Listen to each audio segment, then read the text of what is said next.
Good morning, everybody. Welcome to the Workforce, Labor, and Economic Development Finance and Policy Committee. Today, we have to say we do have a quorum in the House, so thank you very much for making it here, members. We have minutes to look at, to approve from our meeting that was yesterday, February 11th. Representative Mecklin, have you had a chance to review the minutes, and do you have a motion for me? I have reviewed the minutes, Chair, and I would move the minutes from yesterday. Members, any comments, changes to the minutes from yesterday? If hearing none, all those in favor signify by saying aye. Aye. Any opposed? That motion carries. Today, members, this is an important kind of again, just a sort of setting us up for lots of discussions this year about a lot of things, things that were passed last couple of years. We want to make sure that we give a lot of recognition and kind of appreciation, honestly, to the work involved to try to put together the planning and the fiscal correctness of getting plans out like ESST and specifically to me, paid family medical leave. This is a big deal. And we want to make sure that we get to know the teams that kind of were putting together our work the last couple of years. And I've asked the Legislative Budget Office to come and testify. So if Director Larson could come forward, we'll get started with him and anybody else on his team. And then we'll have the agency come and kind of give their overview of sort of the fiscal notes, the process. I was working a lot on this last couple of years in this committee, and would like to kind of get some things better understood so that as we move forward, we kind of know what to expect this year. You know, when it comes to who can ask for a fiscal note and how appropriate are those, and just I learned a lot last couple of years. So members, this is about just learning about this process. I think it's important to know each role that each one of these departments do for us as members, because we have to make the decision at the end of the day if this thing is does it seem accurate, reasonable, and all the words that these folks use every single day to do what they do. So welcome, Director Larson, to the committee. We appreciate you being here this morning, and go ahead with your testimony. Good morning, Representative Baker, members. I don't see the presentation being projected up on the screens. Do we want to wait for that, or do you want to move forward? There is copies of the slides in your packets, but also I'm not sure if we want them presented before. We'd like to have them up on the board. Thank you. We'll get that up. Yep.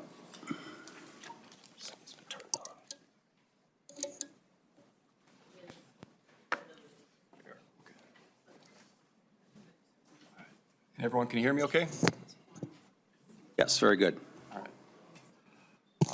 For the record, my name is Christian Larson, Director of the Legislative Budget Office. I was asked to come before you today to provide a background of the Legislative Budget Office and discuss the fiscal note process.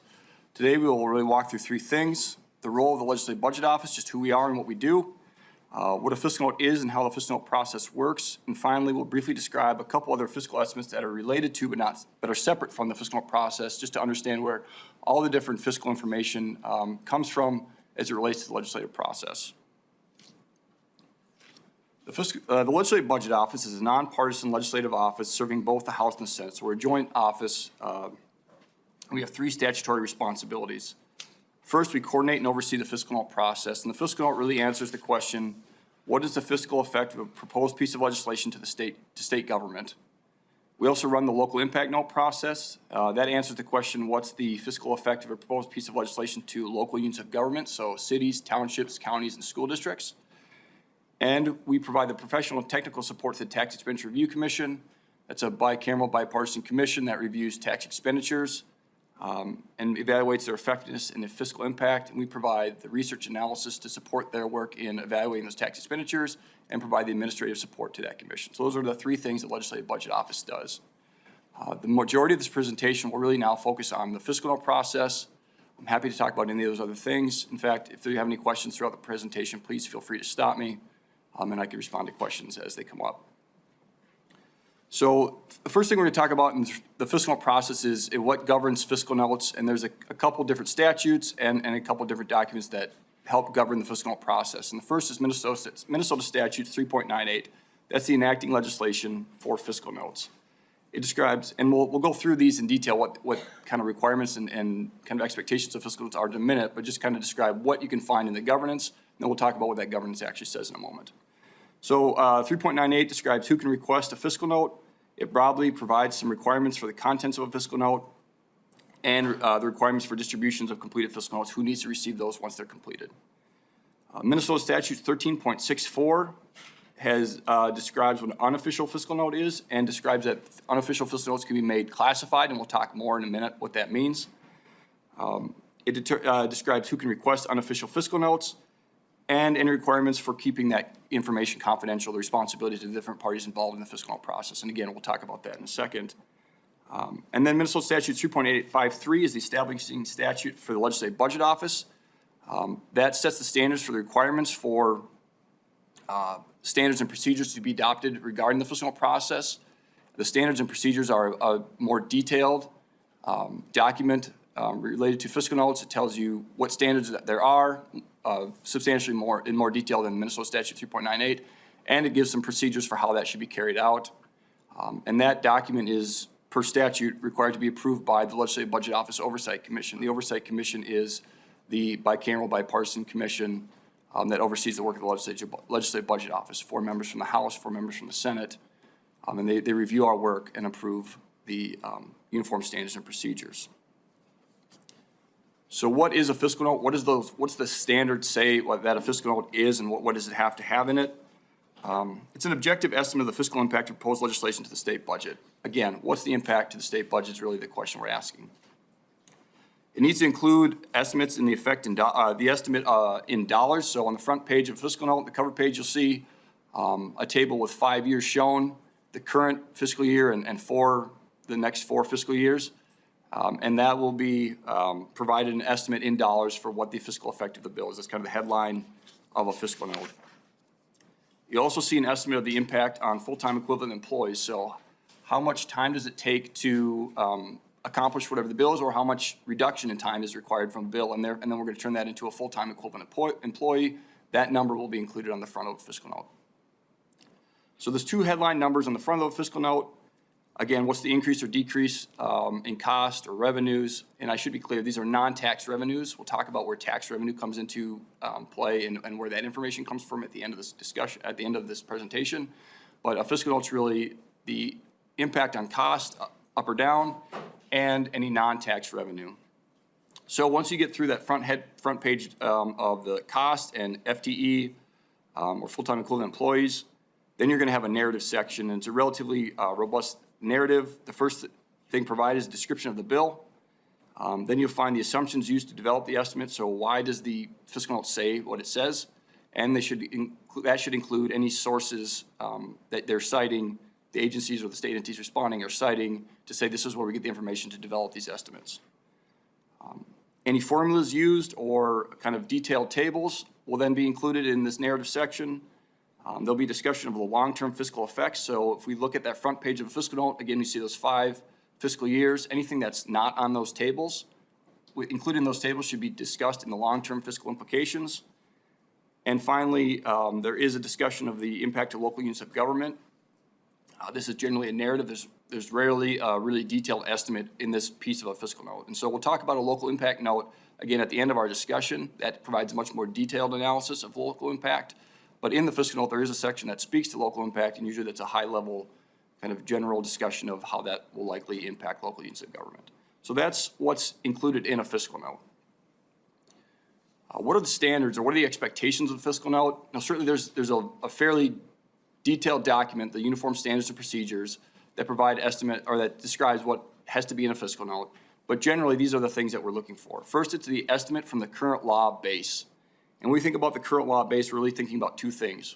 What was the budget at the end of, what was the enacted budget at the end of the last legislative session? Or what was included in the most recent budget and economic forecast? Those are the 2 areas that we're starting point. So that's our starting point. So if a program is brand new, the starting point is 0. But if the program exists and we're making adjustments to that program, then that starting point is whatever was that enacting budget at the end of the previous legislative session, or what was included in the most recent budget and economic forecast. In a fiscal note, we need to make sure that assumptions are reasonable, accurate, and objective, and that assumptions and methodology provided include enough detail so that the reader can understand why a note really makes the estimate that it does. A fiscal note should be a standalone document that you don't need additional explanation to understand, that the reader should be able to read the document and say, okay, I understand why this impact, this fiscal effect, occurs as a result of this bill language. The general process for fiscal notes is, as we kind of look at it, it's really kind of a 5-step process. And the first is a fiscal request is submitted to the Legislative Budget Office. And we'll talk in a moment about the different types of fiscal notes and who can request those. But in general, a member makes a request for a fiscal note. That in practice goes through the fiscal analyst. So in this case, Ashley will go into the system and make a request for a fiscal note in what we call the fiscal note tracking system, which is the IT system we use to facilitate the fiscal note process. That comes to the Legislative Budget Office. We read that language. We determine what agencies and what state entities are impacted by that language. We then assign that to the various state entities. They then receive that. And then this next step is where the majority of the work takes place in the fiscal note, and that is the developing of assumptions and estimates. And so the agencies and the state entities responding will put together those estimates. They'll submit them to us for review, and then we make sure that those estimates and those assumptions meet those standards that are approved by the Legislative Budget Office Oversight Commission in those fiscal note uniform standards and procedures. Most of the time, we'll have a back and forth with the agency. Can you clarify this? Can you define where this data came from? Can we, we did some research and found this in another state. It looks like this in terms of cost. Can you tell us why that's is or is not the case? And so once we get to a point that we believe it meets standards, we approve the fiscal note. When the Legislative Budget Office approves the fiscal note, it then gets released to the legislature. And in most cases, we'll talk about the exceptions. It's a public document, so it will be immediately sent out to the bill author, the chair of the committee for which the bill stands, and a kind of a distribution list, or the commissioner of MMB, and then a distribution list that's signed up for maybe a particular committee. But then within 24 hours, it'll be posted publicly on our website so anyone can find and search those public fiscal notes. So that's the general process. And then we have, I think it's important to understand that the different types of fiscal notes that exist. And there's 3 different types of fiscal notes. The first is a regular fiscal note, and this is a fiscal note on introduced legislation. I'm sorry, let me catch up with my notes here. So it's an introduced legislation, so that's either an introduced bill, an engrossed bill, an amendment, just anything that can be acted upon by the legislature. So that's a regular fiscal note. Regular fiscal notes are made on behalf of the chair of the standing committee for which the bill resides, the chair of the House Ways and Means Committee, and the chair of the Senate Finance Committee. So those are the folks that can officially request a regular fiscal note. Upon completion, they're publicly released and posted on the LBO website. And that's kind of what a regular fiscal note is. It's really kind of what most of us think of as a fiscal note. Unofficial fiscal notes are fiscal notes on draft legislation or legislation that has not yet been introduced. Any member can request an unofficial fiscal note, and upon completion, unless stated as classified, these are also released publicly. So that's also public information. If you request an unofficial fiscal note, everything is the same as a regular fiscal note. The only difference being it's on draft legislation. And then there's classified unofficial fiscal notes. And this is also on draft legislation, and it cannot have yet been considered publicly by a committee. So can't be introduced, and also can't even be say, hey, I have this bill, I'd like you to look at it. I haven't introduced it yet, but it's something to consider. As soon as it meets that standard, it's no longer eligible for being a classified unofficial fiscal note. So if this is on draft legislation that has not yet been considered, you can ask the requester to say, I want this to be, on this, again, the fiscal analyst say, we make sure this is a classified request. They'll submit it as a classified request when they submit into the system.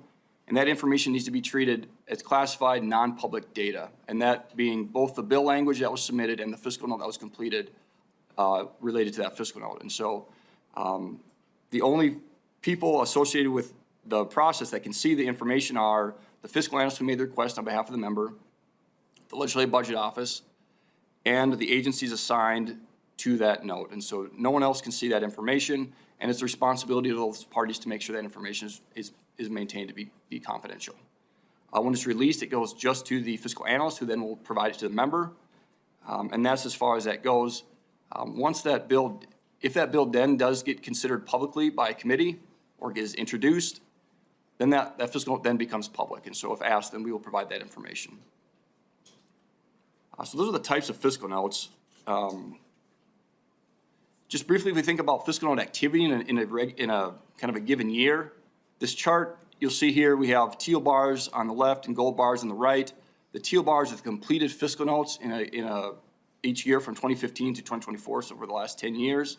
And the gold bars are the agency assignments that make up that teal bar. So each fiscal note has a certain number of agencies assigned to it. If a bill impacts one agency, that fiscal note will have one agency assignment.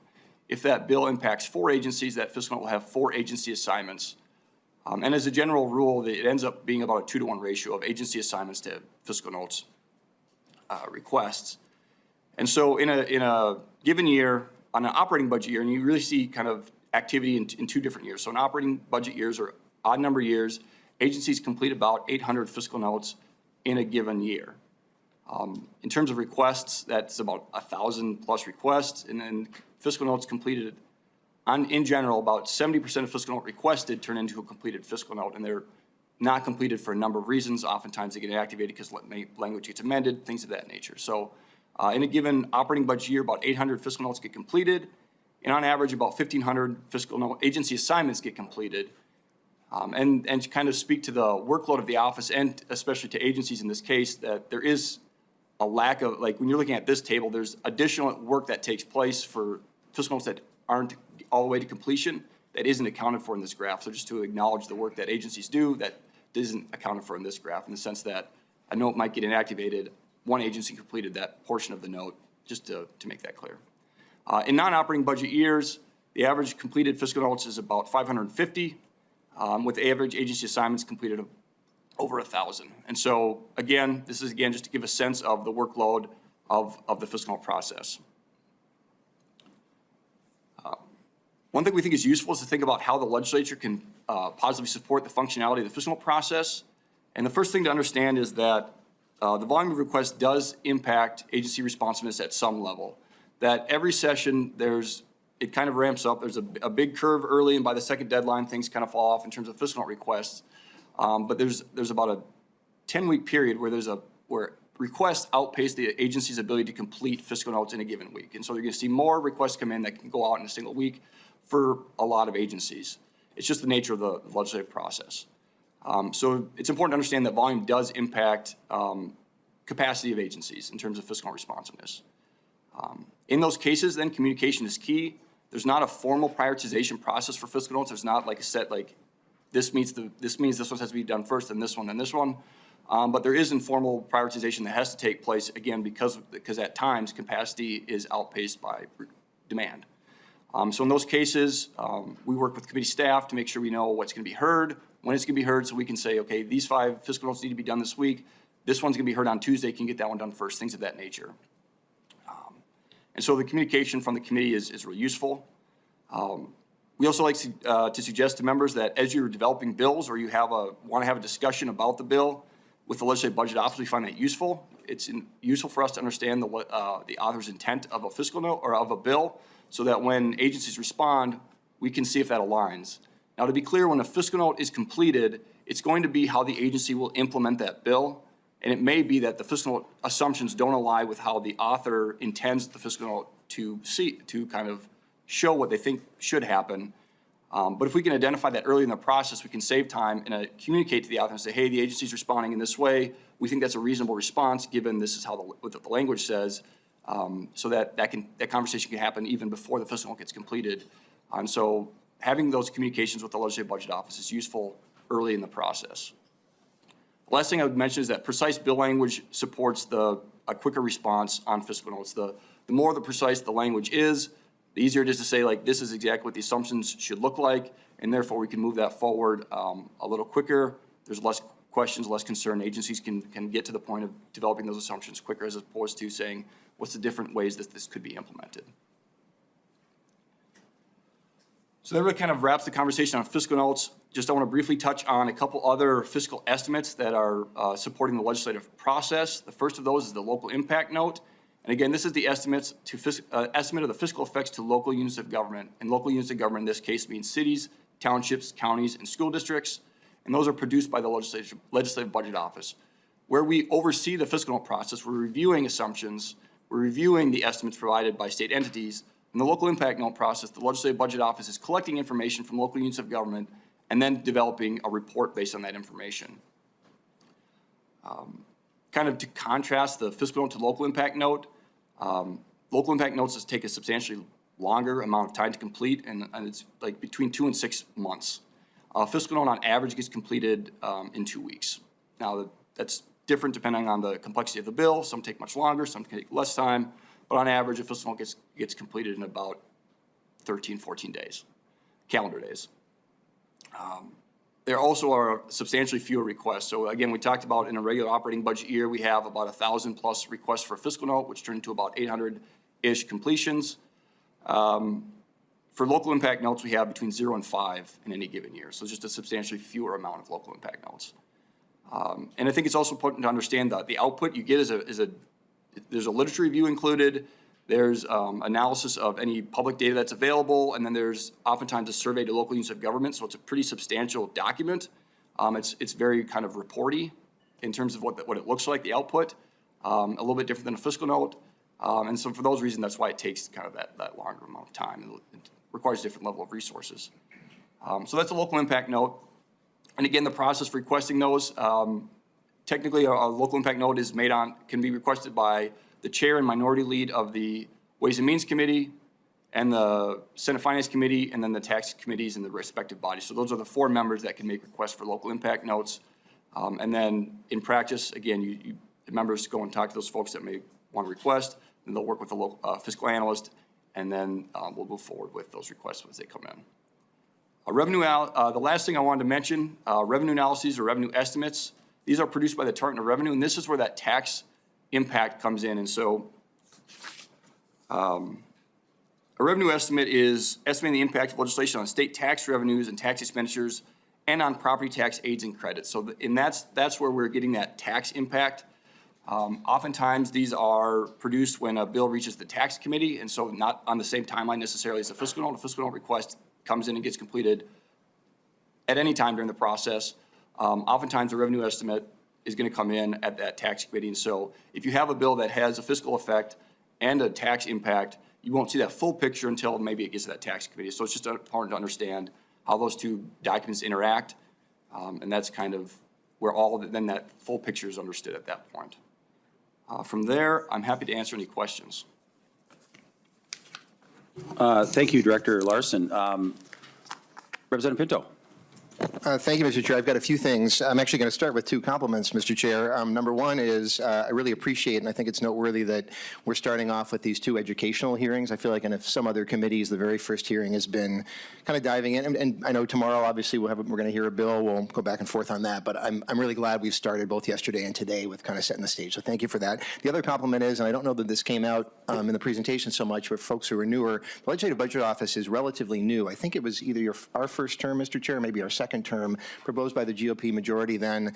And I recall, I wasn't real involved, but I remember that on our DFL side, we really, before then it was the Minnesota Management and Budget that ran the fiscal note process entirely. And we resisted that quite a bit, that idea. And I think that time has proven that that was actually wrong. And so let's all remember that you can actually be wrong in the course of the legislative process. I think that we've learned that LBO has turned out to be a nice innovation. So compliments to you.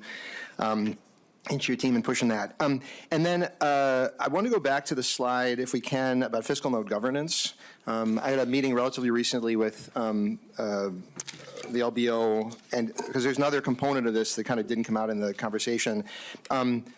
And one is sort of who can request a fiscal note, and maybe just because that does feel like a pretty important point. So we can just, if we have the testifier, just describe who can request fiscal notes. That seems like an important thing for newer members of the committee to know, Mr. Chair. And then I'll have a couple questions following up on that.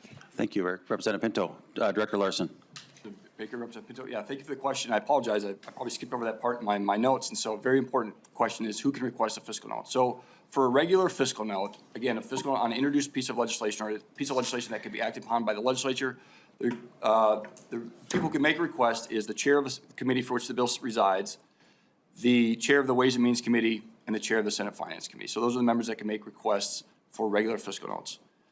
For fiscal notes for unofficial fiscal notes and unofficial classified fiscal notes, for fiscal notes on not introduced pieces of legislation, any member can make a request on those fiscal notes. Okay.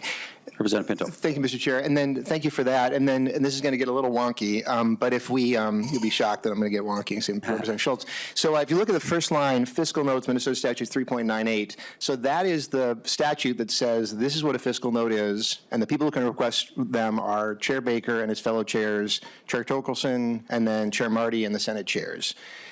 The next line, 13.64, is in the Data Practices Act, and I'll have Mr. Larson confirm all this. That describes if there is another unofficial fiscal note that's made by somebody, that talks about how confidential or classified are the circumstances. Maybe just I'll pause there because then I want to push on something. But if we can have Mr. Larson just confirm I've kind of described that accurately. Anything else he wants to add on that, Mr. Chair? Mr. Larson. Chair Baker and Representative Pinto, that's correct. Okay. Chair Pinto. Thank you, Mr. Chair. So, Representative. All right, Yeah. you're always a chair.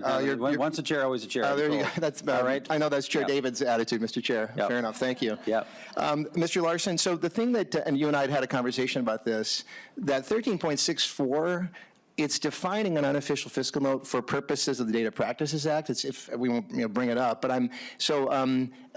of course, if I, as a member of the minority, I'm a member of the legislature, I want an agency to respond to me about anything, I would hope that they would respond to me. And if I'm asking for something that is the cost of a draft legislation I have, that language describes whether it's classified. Does that 13.64 sort of give my request to the agency sort of any particular extra status as compared with 3.98 when Chair Baker is making a request or Chair Torkelson is making a request? I'm just trying to understand the distinction between a fiscal note and an unofficial fiscal note. If you can sort of enlighten on that. Director Larson. Baker and Chair, Representative Pinto. Yeah, so the 3.98 is definitely more clear. That says, here's the responsibility of agencies in responding to a fiscal note. 13.64 does not speak to that in the same way. In practice, how we, to your point earlier, that we inherited the process from M&B. What we understood is practice before we existed, and how we've moved forward is that all active fiscal requests, whether official or unofficial, or regular or unofficial, should be responded to. That again, prioritization does take place, and so that happens. It's just the reality of the legislative process. But we've always understood that all fiscal requests should be responded to. But to your point, it's not clear in statute in 13.64 does not have this clear statement of a requirement to respond in the same way that perhaps 3.98 does. Okay. Representative Pinto. Thank you, Mr. Chair. And so maybe I'll close just to say the way, I think it's at least ambiguous if we look at 13.64. Again, if any member of the legislature requests something of an agency, they certainly should be responding. And yet, as we saw in this presentation, there are limited resources. And I think, Mr. Chair, I think you and I may be the only people on Ways and Means. I think it probably would make sense for us to talk with Chair Torkelson and Lead Stevenson to sort of clean that up. You could imagine a situation where, agencies get overwhelmed with requests from individual members, and ultimately the only real statutory fiscal notes are the ones that are requested by the chairs. And so I think just if you look at it, those are very different statutes, and it seems like it's what 13.64 is more about is just what are the circumstances where I can make a request and have it be kept confidential. And so I think we just want to recognize for all of us the fiscal notes that get made, and I say this as a member of the minority, are the ones that you request, Mr. Chair, and the other chairs. And then we can make requests to agencies, and they certainly should be responding to us, but it's certainly not in the same league or the same spot because there's just limited resources. At least that's how I read the statute. And again, I think it probably makes sense in ways for them to take a look at, if we really do want unofficial fiscal notes to have an actual sort of status, we probably want to make that clear in the statute. Anyway, thank you, Chair. And I appreciate that comment, Lead Pinto. I think that's kind of the reason for today, too. And I appreciate you recognizing the need for this. I want to set we're trying to set the table here of who should be able to get a fiscal note request. Any member sitting here should get one. If you request one, even on draft legislation, but there are priorities. And like you said, Representative Pinto, that needs to happen. I didn't know that in my tenure. I've never been a chair until now. And you've had a chance to experience that for a number of sessions. And so I'm going to lean towards you to say what makes sense, what doesn't. If anybody here on either side wants a fiscal note, you should be able to request that. If you need to go through the chair I will help you. I think this is, why wouldn't we? Now, again, last session was incredibly heavy on the fiscal note requests. We were going through a workforce committee last year, last 2 years, and we were waiting and waiting and waiting for obvious reasons, especially when it came to paid family. It was incredibly complex, and we'll talk a little bit more about that when maybe kind of what were the challenges that DEED was really facing. They're real, but I appreciate that because I didn't know that, and 10 years later, I'm now realizing that we are entitled to that information. I have an idea. Here's a bill. If it's going to cost too much, then I don't want to touch it. That's what we do. And so I appreciate that, making sure that's more clear. Could it be clearer? Sure. I wish I'd have known. I would have maybe had to ask Chair Zhang at the time, hey, I need this. Can you help me some? I don't think that happened. But I kept asking the testifiers, and it wasn't happening. So anyway, thank you for that. I appreciate that. Any other members before we move on? Because I want to bring up our department up here. I know, Director Larson, you'll probably be calling up again here, so if you want to either move over, but I want to call up our friends at DEED to have them come up and kind of go through this process as well, and why this is a little different, and what you guys look at the department too. So, thank you.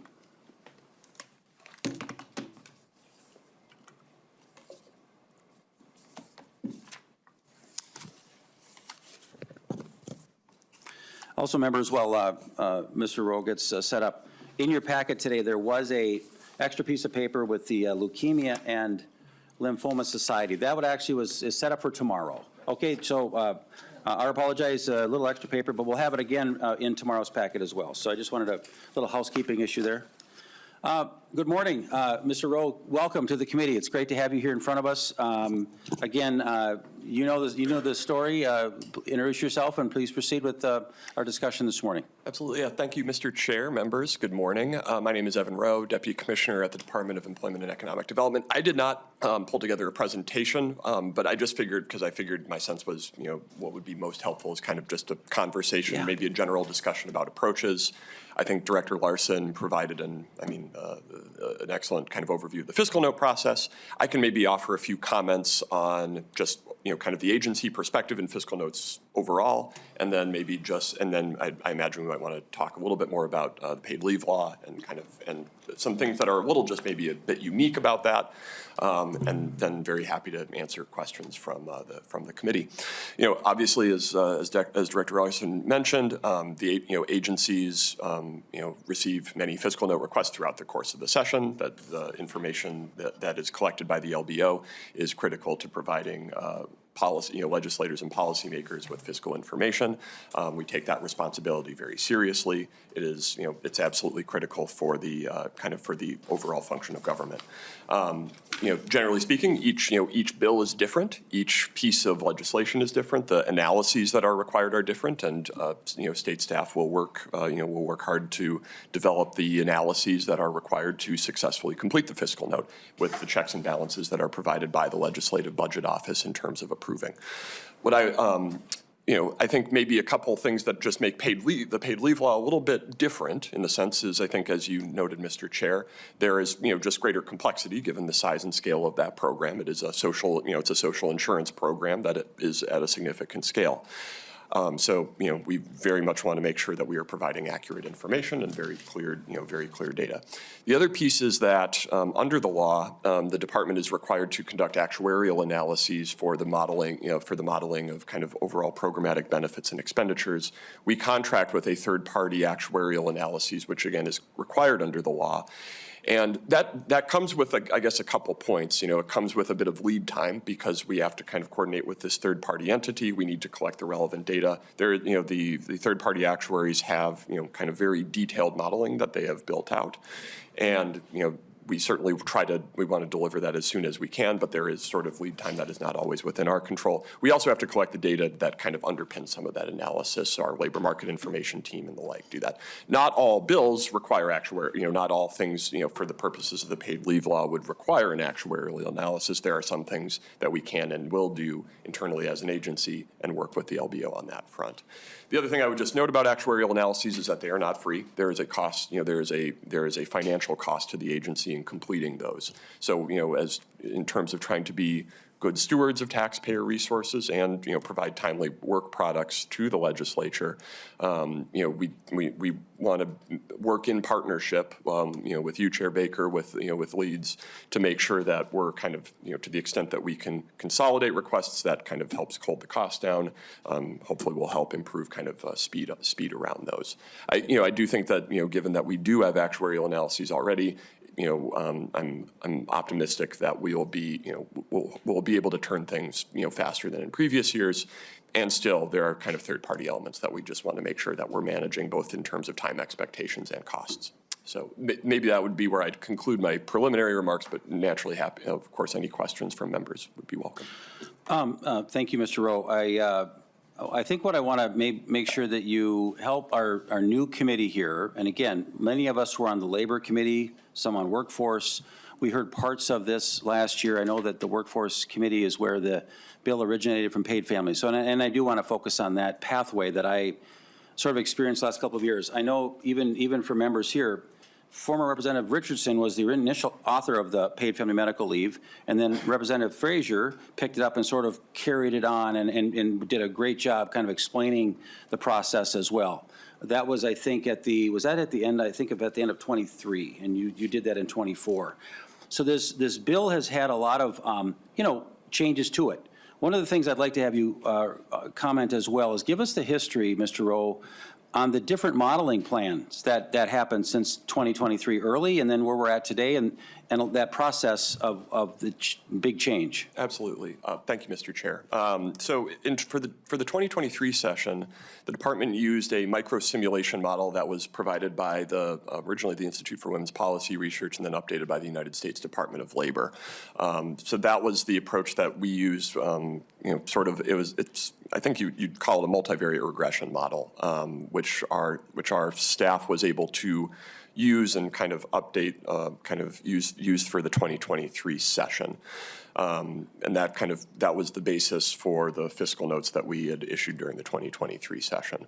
The paid leave law required the department to, by October 31st of 2023, then contract with a qualified independent actuarial consultant to then to essentially remodel the program with that actuary, which we then did and issued the report. I think the sense from members has been, the desire was that that the actuarial analysis was preferred by members of committees and by legislators. So subsequent analyses we have employed, the actuarial consultants to update those models going forward.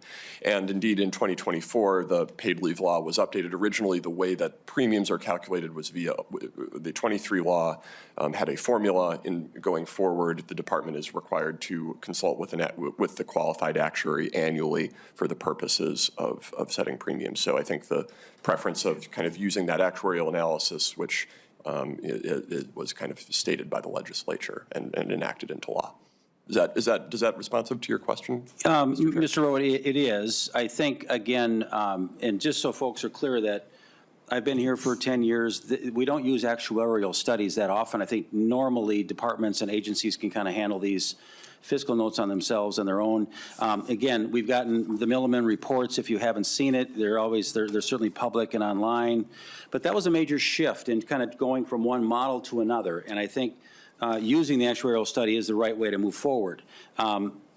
Again, history, what I recall is the goal on the front end was a 0.7 kind of a model of a payroll tax, a benefit insurance premium, whatever we want to call this. That was the initial, I guess, idea that it was going to be at. And the actuarial came in at a 0.88. So that was deeper study, maybe better analysis, totally over my head and my pay grade to understand how that all goes into that.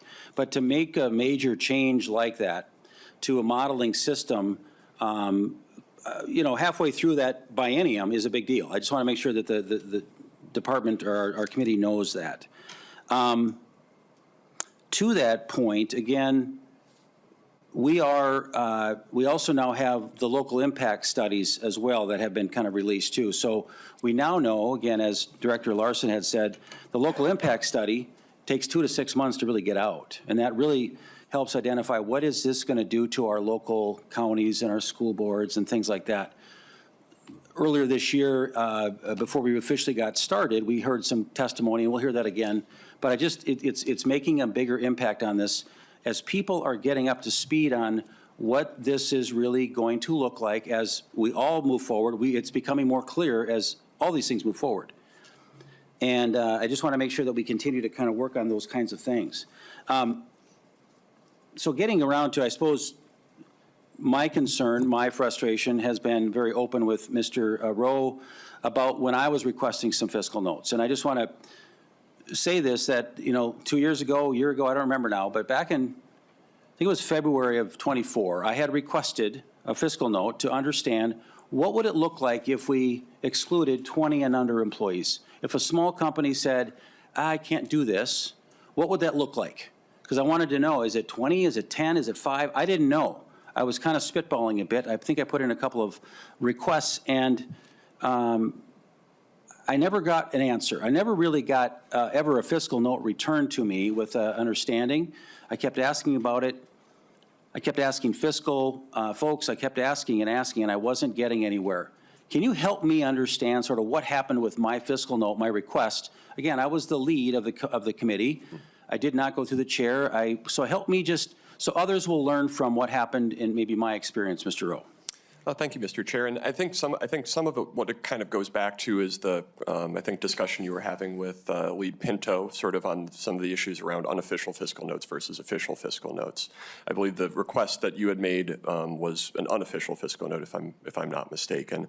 And I think, kind of given some of the conversations around just resourcing and time and things like that. The department was responding to a variety of kind of programmatic changes in the last session, as part of the official fiscal note processes for the bills that were going to be heard in this committee and the like. With that being said, I certainly, I think there are probably places where we could have more clearly communicated that, kind of that element and sort of that piece. And certainly we want to make sure that we're in close contact and close communication with all members of the committee and trying to get you the work product that you need. But again, I think one thing that we have to be kind of careful of is just using the taxpayer resources that it does cost for, again, actuarial studies and the like, and using those for legislation that is going to be, that is likely to be heard and, possibly going to become law. So I think it's sort of a resource balancing question, and I think we can always do better in terms of communicating and making those points clear. And you certainly have our commitment that will continue in the future. Yeah, and thank you, I guess, and I'm a chair now, so that should make a difference. That does make a difference, And Mr. Chair. Representative Pinto knows that too, right? And again, I'm newbie, I'm new at this game, but I want to make sure we understand this better. But again, I put that back in February of '24. You had a couple of other updates with the actuarial company that you hire, Milliman, since that time, and even back in 2024. So I think your comment about your resources and the timing of it was complex. I don't find a very good answer to that from February to the end of session. I still got nothing. And yet you still had other actuarial letters that were put out because the numbers were changing. The more clarity was coming out. And so again, I cannot accept that for any member going forward that they just sort of get put on the back burner because you're busy. And again, I get it. Session, you will find your members, it is chaotic. And yet I really appreciate everybody that looks at numbers and dives through this. We have to get this right. And so what I didn't do was give you 10 different bills with 10 different ideas. I gave you one. And I think that's what the message today is, members, is if you're going to do this, especially in the paid family stuff, the department does have to probably pay somebody to get you an answer versus doing it themselves in-house. So I ask everybody to be respectful of that. I don't want to waste any money. But we owe it to the taxpayers to get it right, and we owe it to the folks that are going to start paying this tax, this payroll tax for this socialized insurance program. So we have to make sure that we take the time to get this right, because that's one of my frustrations, is that I don't think that was done in a way that now I can really analyze what other ideas I might have for the bill as the chair. So I want to make sure that is identified as well. So. the two actuarial studies that were done last year, maybe you can explain a little bit to the committee what sort of things happened to help change that, or why did you request that?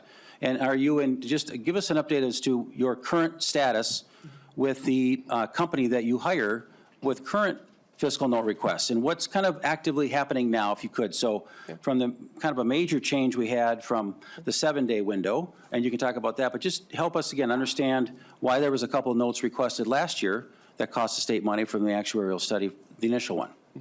Thank you, Mr. Chair. Yeah, so I would say that analyses that were done last year were, again, I think responsive to proposed legislation that was either requested as a fiscal note or was kind of expected to be introduced. So it was for the purpose of being able to provide that analysis in a timely manner. I would say we actually just had a very good conversation with the actuaries yesterday, given that we expect a variety of fiscal note requests. And essentially what we're kind of working on right now is sort of getting the baseline assumptions in place so that, we're updating some of the underlying economic data so that, we're ready to rock and roll. And then I think what I would say is, in close partnership with you and House fiscal staff and the LBO, I think we'll be in a position where, based on fiscal notes fiscal note requests that do come in, we'll be in a good position to respond to those requests in partnership with the actuaries. So I think we've been sort of working on, they are currently under contract with us. We have capacity, not infinite capacity, of course. We want to be thoughtful with those resources, and I appreciate reinforcing that message to the committee. And I think, we're trying to get the pieces in place so that, given the crunch of the legislative session, we're ready to go.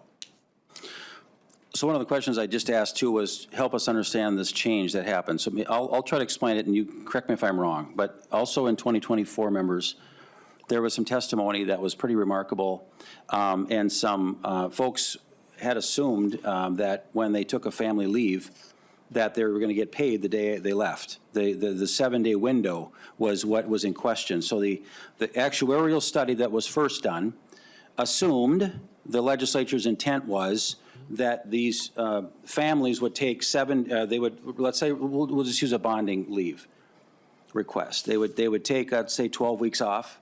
The assumption of the actuarial was you won't get paid for the first 7 days, because you're going to leave, it kicks in after the 7th day. You start getting paid on the 8th day, you're out, and then you get your payments. Well, that was not what was later found out by some groups, that's not what we thought this was. And the groups talked to Representative Frazier about this, and you correct me if I'm wrong too, Representative, about that was a change. That was a pretty major change into the fiscal cost of this is an extra 7 days right up front.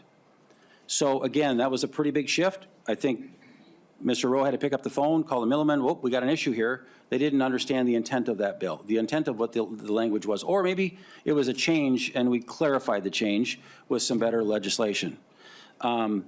That changed a lot of that too. So that was, again, coming out and through the session last year, again, March, April.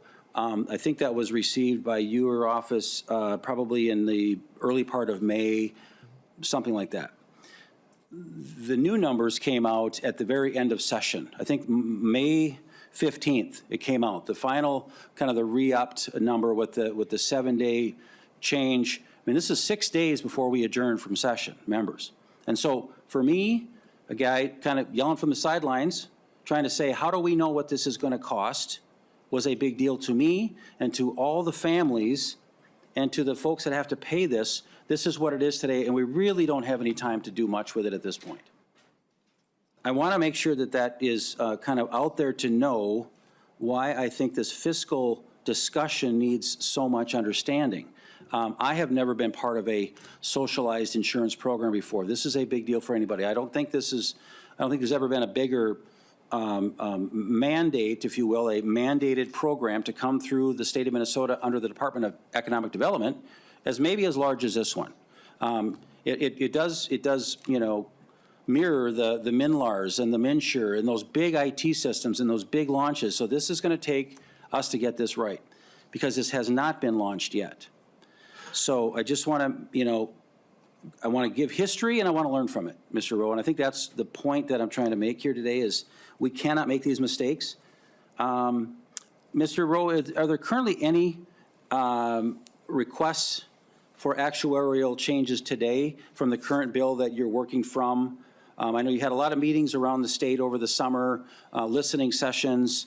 I think I asked you this question earlier. Are there any changes or plans or recommendations to the members that we need to tweak anything of what you may have heard out there? Because right now, we can still tweak this thing. We can still change it. We can do a lot of different things, and you'll see some ideas this year. But after all of what you heard, is there any other tweaks to this that you are recommending? And maybe you've got the actuarial working on something to bring to us at a later point. Is that on the table at this point? Mr. Chair, no, it is not. And then there's no recommendations by the department that we have to make, we would suggest any tweaks to the system at this point? No, Mr. Chair. Okay, all right. Representative Pinto, did you have a question? Sorry, okay, sorry. So again, yeah, Representative Frazier, yes, anytime. Thank you. You've been largely accurate in kind of laying out how we got to where we are now. I just want to state, I mean, you mentioned that, are there any tweaks for the bill? It's currently in law. It's a statute. It's not a bill proposal. It's the law that's set to take effect January 1st. I don't want to scare people out there that are watching this and think that this is something different. I will point out that you mentioned you haven't been a part of a socialized insurance program, but our UI program is a very large program that DEED administers now. It's one of the best in the country, and this setup has been based on that foundational program at UI that we have. So I'm very confident that we're going to be okay. It's not, you mentioned MNLARS, and I know people freak out about that. I just don't want people to think that this is not a MNLARS situation. We have a program very large that is working very well. In fact, was critical in many Minnesotans ensuring that they had what they need during the pandemic. And so we are based on that program, and I think we're in a very good spot too, and we're ready to go for January 1st. Yeah. Thank you, Representative Frazier. And again, but what's different about UI is that's a federal program that's backed by the feds too, that if we fall short, that's what that is. Representative Frazier.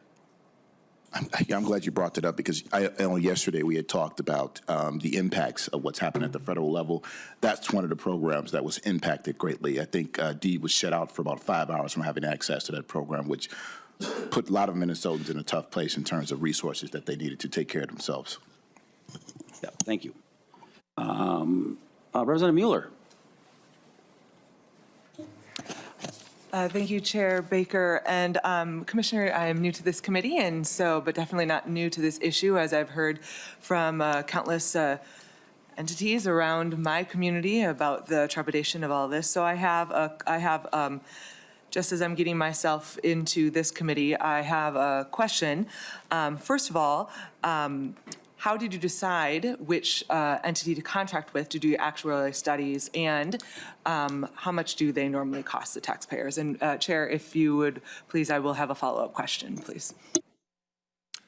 Thank you, Mr. Chair, Representative Mueller.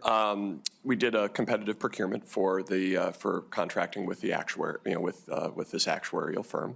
The firm, just for your awareness, is a firm called Milliman. They are kind of the nationally a national actuarial analysis firm. They conduct work with private and public entities around the country, and the kind of particular team that we work with at Milliman has expertise in paid leave programs nationwide. They've done kind of similar analyses for state programs and private programs around the country. In terms of the overall cost, that part of what we part of the reason we do the RFP is to kind of get the best price and have everybody kind of compete for the state's business on this front. From memory, I think the total kind of contract value that we had over the 2-year period is about $119,000. So that's kind of covered sort of the initial actuarial analysis that we did, which involved quite a bit of model development and pieces like that. And it's given us, again, some contract room to be able to conduct supplemental analyses for things like fiscal notes like we were discussing today. Representative Mueller. Thank you, Chair Baker. So the initial RFP value was $119,000 to do the initial model, and you said there was supplemental activity that had to be done, or supplemental evaluations. Were those also added to the amount that we paid as taxpayers for this service? Commissioner Rowe. Mr. Chair, Representative, just as a point of clarification, the total contract value, I believe, for the 2-year period is about $119,000. So that is, I think, I think the first kind of the the actuarial analysis from October 2023 that was required by the paid leave statute. That was a requirement made of the department. Again, I think the total cost was about $69,000, and then on top of that, we've had kind of some allowance built in for supplemental analyses. So again, about $50,000 in additional contract value to be able to conduct supplemental analyses for the purposes of developing fiscal notes. Follow-up, Representative Mueller? Okay, Representative Schultz. Thank you, Mr. Chair. So following up in this conversation, who is it that pays for a third-party actuarial study? Commissioner Rowe. Mr. Chair, Representative Schultz, the funding for it comes out of the funding that was allocated for implementation of the paid leave law, which was appropriated as part of Laws 2023. Representative Schultz. Thank you, Mr. Chair. And whose money is that? Commissioner Rowe. Mr. Chair, Representative Schultz, I think the money was appropriated out of the general fund and appropriated into the Family and Medical Benefit Insurance account. And whose money is that? Commissioner Rowe, slow down, there we go. Yep, there we go. Commissioner Rowe.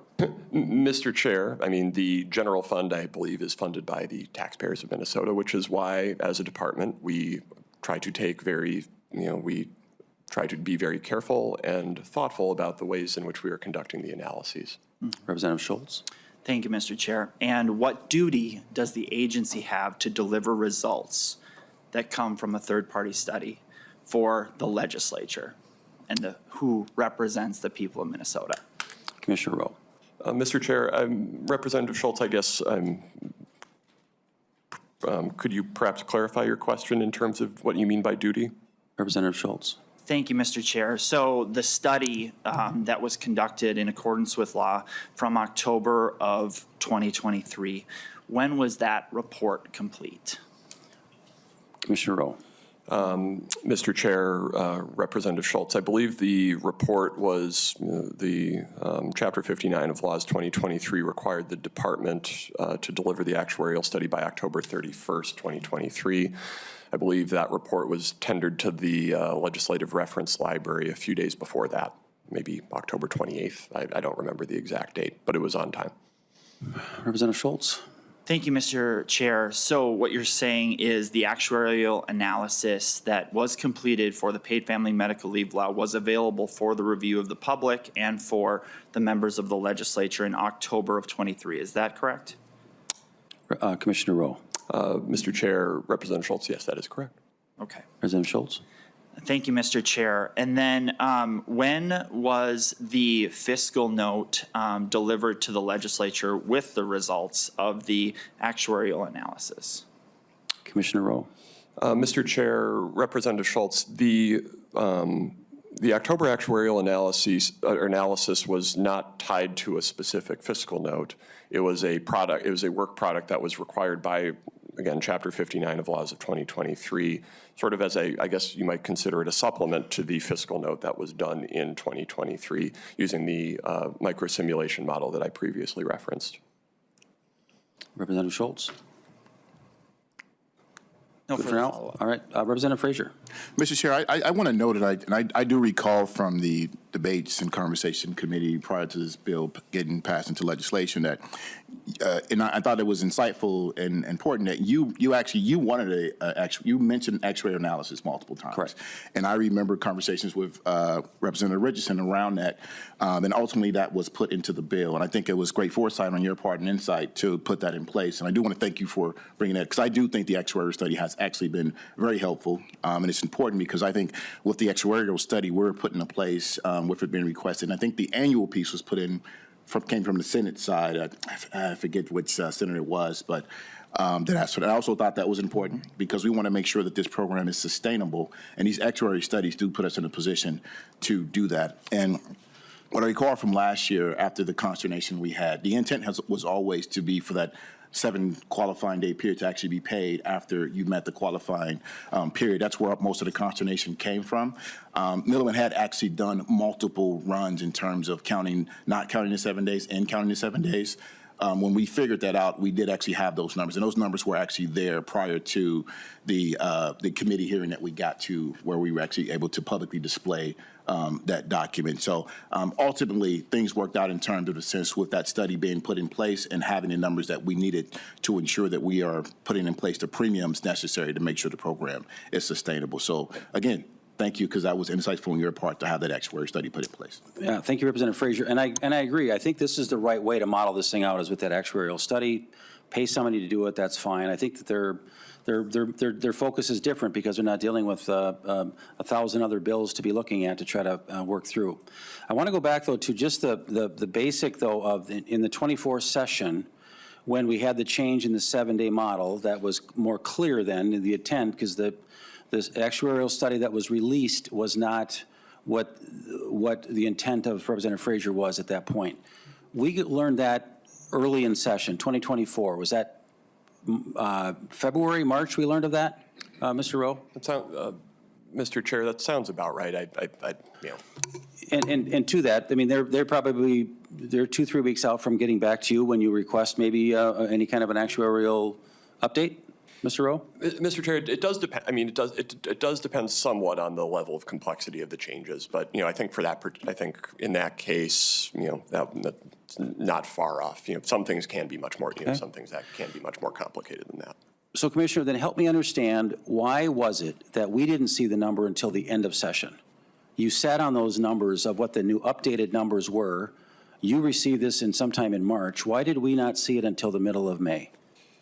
Mr. Chair, I don't believe that there was actually I don't believe that the fiscal note was actually was formally requested, because and maybe Representative Frazier can correct my memory if I'm getting this wrong, but I don't think the bill was actually introduced till much later in the session. So the fiscal note is tied to the bill, and once the bill was introduced and the fiscal note requested, then that was kind of the thing that would tie the fiscal note. But Commissioner, the bill was introduced in 2023. It was generally the same bill. There's a couple different changes to the fiscal understandings of this, but you got an updated actuarial letter from Milliman in you said March-ish, and I'm just wondering why we didn't see that at the end of that period. And then I'll go right to you, Representative Frazier, if that's okay. Mr. Chair, I think, again, the work product is tied to the fiscal note process, right? And we, when a fiscal note is requested from the agency, we fulfill the fiscal note request. But I think there isn't inherently a lever that would have moved it in that direction. And again, I would say that our work is to kind of follow the fiscal note process. Representative Frazier. Thank you, Mr. Chair. I will say, Commissioner, Assistant Deputy Commissioner is correct in terms of the timing. It did take a while before we decided to actually introduce the bill that had the technical fixes in there necessary to clarify the initial 7-day qualifying period. Some of that had to do with the pace of that legislative session last year. And initially, I was not on the bill as the author. And so part of that was me getting in and getting up to speed, and then understanding that we needed to move forward to make some of these technical fixes. So some of that delay was part of the internal workings and conversations around that in regards to a fiscal note being put with that once we introduce the bill. But I will just reiterate again, the actuarial studies were very helpful, because they were there and they were very helpful in making sure we made those clarifications that were necessary to get us to the end point to where we came up with the rate, the actual true rate that we needed to have to ensure the sustainability of the program. Thank you, Representative Frazier. Representative Zalesnikar. Thank you, Chair. And my question is, if DEED feels it was appropriate that the results of those studies were released to the legislative body just 5 days before session ended in 2024. Commissioner Rowe? Mr. Chair, Representative, I think the agency's, first objective is to follow the law and the process for fiscal note requests. I do think one salutary benefit of this kind of conversation is kind of understanding kind of what the expectations of the committee are, and I think that that's been very helpful, and I'm very hopeful that kind of going forward in this session, we'll have kind of the ability to produce those analyses earlier in the session. Representative Zalesnikar? Thank you, because it appears the impact from .7 to the .88 is substantially different to the employee and the employer. Is that, And so my question is, would it have been possible to get that data to the legislative body before, 5 days before session ended, for further discussion? Commissioner Rowe? Mr. Chair, Representative, I guess, again, generally, I mean, I suppose it would be possible. I think the general approach, though, is that we are responsive to fiscal note requests that come from the legislature. And again, kind of following the fiscal note process as we did last year, I think, that's what we sought to do. Any follow-up, Representative? Okay. Maybe to that question, I'm going to go with Representative Mecklin next. Do we currently have a public number to what this payroll tax will be? I mean, we've talked about .88, we've heard .93, we've heard .78 before. Is there something published at this point, Commissioner Rowe, that businesses know and counties know and school districts will know? What will this cost look like starting in 2026? Is that number public? Mr. Chair, I would say that again, coming out of the 24th session, the fiscal note kind of referenced a 0.88% premium rate, suggested at launch. The department is, I think is working to kind of finalize and confirm that for public announcement as sort of the final value. And I want to clarify to the public, we've been talking about .88, it's public, but it's not maybe published and official. I think I want to make sure that that's clear correct. because, companies and, again, large employers like school districts and counties and so on, they need to know what this looks like so they can start planning in the future too. When do you expect that to be actually made official? We expect, Mr. Chair, we expect very soon. Can you be more specific, Mr. Rowe? Like before session ends? Just, I mean, I don't want to, this is important, I understand. Do you have any kind of a, without putting a date, but 2 weeks, 4 weeks? I don't have, Mr. Chair, I don't have a specific date at this time, but we are certainly working. Thank you, appreciate that. Representative Mecklin. Thank you, Mr. Chair. Perhaps Representative Frazier can help me remember this. I recall that, yes, as those technical changes were coming into play, and there was some back and forth conversation in Labor Committee, and I'm guessing in Jobs as well.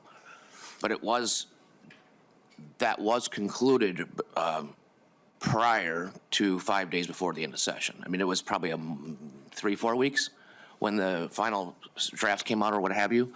But in that, where I'm confused now by listening to all this, how did you order studies for the language that wasn't created yet before the language was created?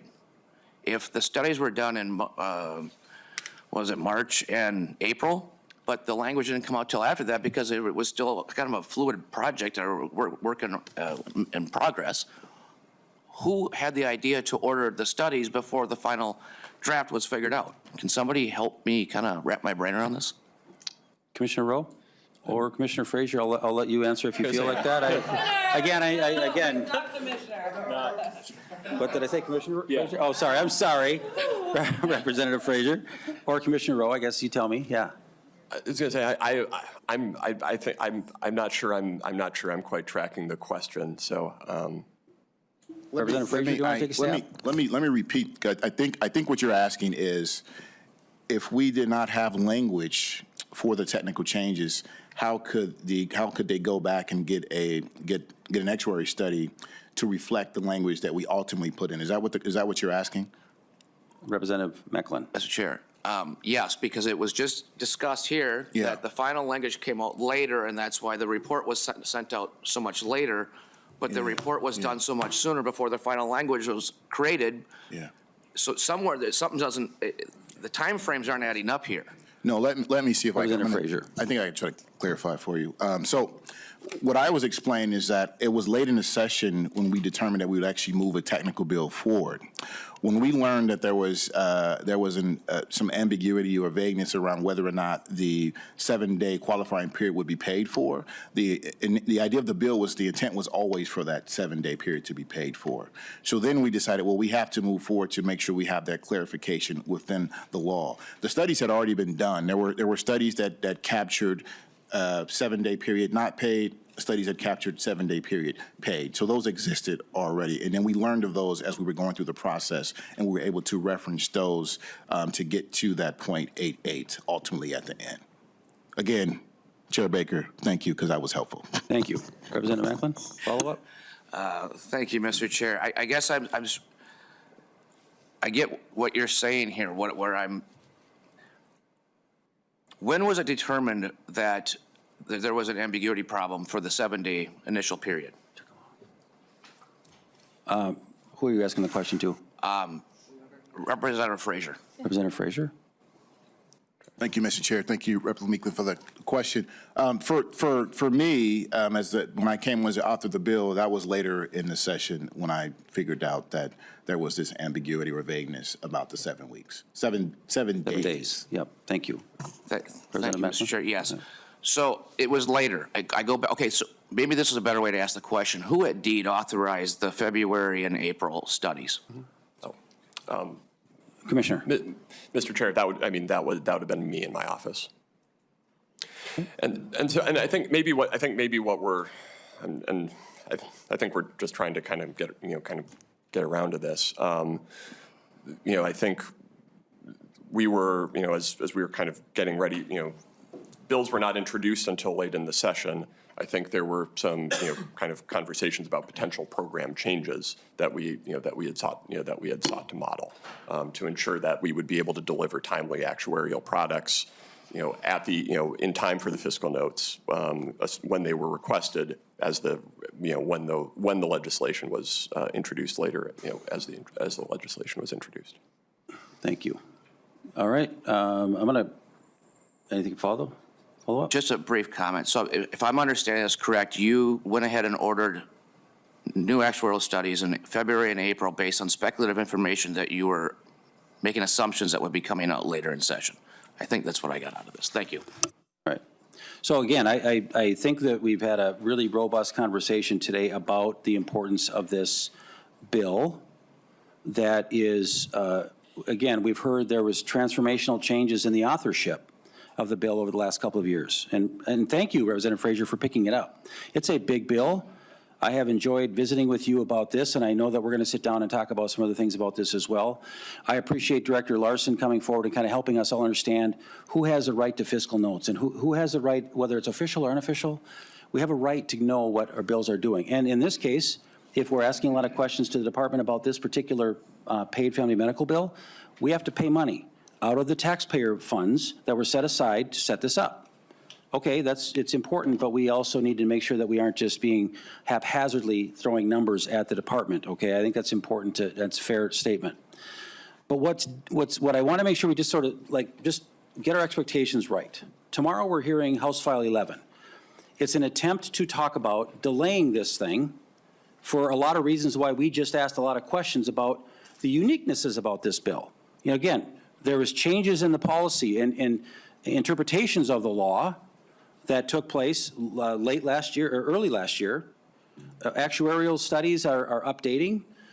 We've got just a lot of questions now that local impact studies are being very public now.